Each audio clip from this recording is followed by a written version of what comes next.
नमस्ते। भारत में laundry business शुरू करने का मन है तो चलिए इस पूरी प्रक्रिया को समझते हैं। आज हम इस रोमांचक सफर के हर कदम को बारीकी से जानेंगे। तो चलिए शुरुआत करते हैं एक बहुत बड़े नंबर से। पता है, भारत का जो लॉन्ड्री मार्केट है उसका अनुमान है कि वो 7,000 करोड़ रुपए से भी ज्यादा का होने वाला है। मतलब अवसर तो बहुत बड़ा है। तो सवाल ये उठता है कि इतने तेजी से बढ़ते हुए मार्केट में अपनी जगह कैसे बनाई जाए। बस यही वो रास्ता है जो हम आज देखने वाले हैं, सफलता का पूरा रोड मैप। ठीक है, तो आज की हमारी बातचीत 5 हिस्सों में बटी होगी। हम मार्केट में मौके को समझने से शुरू करेंगे और फिर देखेंगे कि इसमें सफलता का हिसाब किताब क्या कहता है। तो सबसे पहले आइए ये समझते हैं कि आखिर अभी लॉन्ड्री बिजनेस शुरू करने का ये मौका इतना सुनहरा क्यों है। देखिए, लॉन्ड्री बिजनेस की सबसे खास बात यह है कि ये एक रिपीट कंजम्पशन बिजनेस है। इसका सीधा मतलब है कि ग्राहक बार बार लौट कर आते हैं तो हर महीने एक पक्की आमदनी बनती है। आमतौर पर लोग हर 7 से 10 दिन में लॉन्ड्री आते हैं और यही चीज इसे भारत के सबसे स्थिर सर्विस बिजनेस में से एक बनाती है।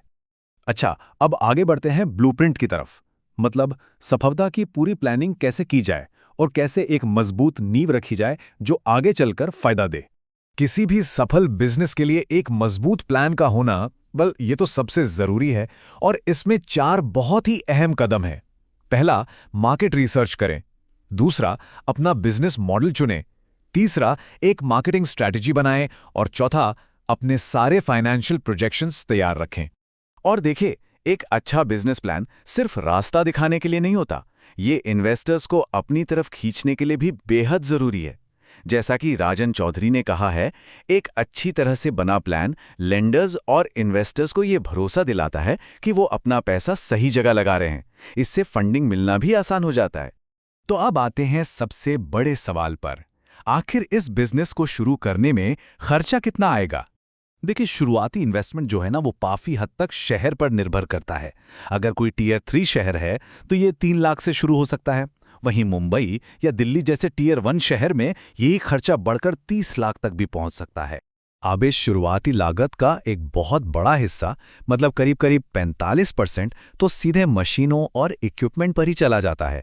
और उसके बाद जो दूसरा बड़ा खर्चा है वो है जगह का किराया और उसे सेटअप करने का। इस पूरे ऑपरेशन का जो दिल है वो हैं इंडस्ट्रियल वॉशिंग मशीनें। ये भारी भरकम मशीनें लगातार बड़े लोड पर काम करने के लिए बनी होती हैं। अगली जरूरी चीज है एक अच्छा टंबल ड्रायर। ये इसलिए जरूरी है ताकि ग्राहकों को जल्दी सर्विस मिल सके, कपड़े फटाफट सूखें और काम तेजी से हो। और हाँ, वो एकदम प्रोफेशनल वाली फिनिशिंग देने के लिए बढ़िया क्वालिटी के आयरनिंग और प्रेसिंग इक्विपमेंट में इन्वेस्ट करना तो बनता ही है। ये बहुत जरूरी है। तो ठीक है, प्लान बन गया, बजट भी समझ आ गया। अब बात करते हैं लॉन्च की। मतलब जमीन पर काम शुरू करने के लिए क्या क्या करना होगा। लॉन्च फेज में ना 4 मुख्य चीजें हैं। पहली, एक सही लोकेशन चुनना।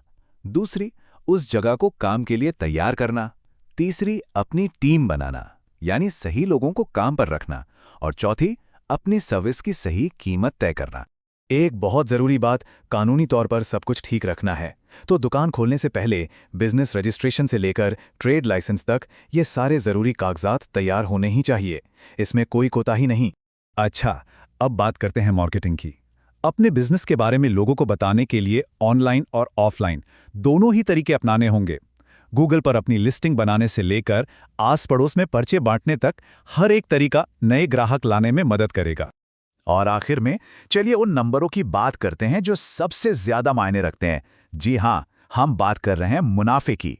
ठीक है, तो प्रॉफिट मार्जिन को समझना बहुत जरूरी है। देखिए, ग्रॉस मार्जिन तो काफी ज्यादा, लगभग 80% तक हो सकता है। लेकिन जब इसमें से किराया, सैलरी जैसे खर्चे निकल जाते हैं तो ईबिडा मार्जिन 15 से 20% पर आ जाता है। और फिर सारे टैक्स और ब्याज चुकाने के बाद जो नेट प्रॉफिट हाथ में आता है वो 5 से 10% के बीच रह सकता है। तो इन सब नंबरों से आगे बढ़ के सोचें तो एक सफल लॉन्ड्री बिजनेस सिर्फ एक कमाई का जरिया नहीं है, बल्कि अपने समाज के लिए एक बहुत जरूरी और कीमती सेवा भी है। तो सोचने वाली बात यह है कि ये सफलता असल में कैसी दिख सकती है।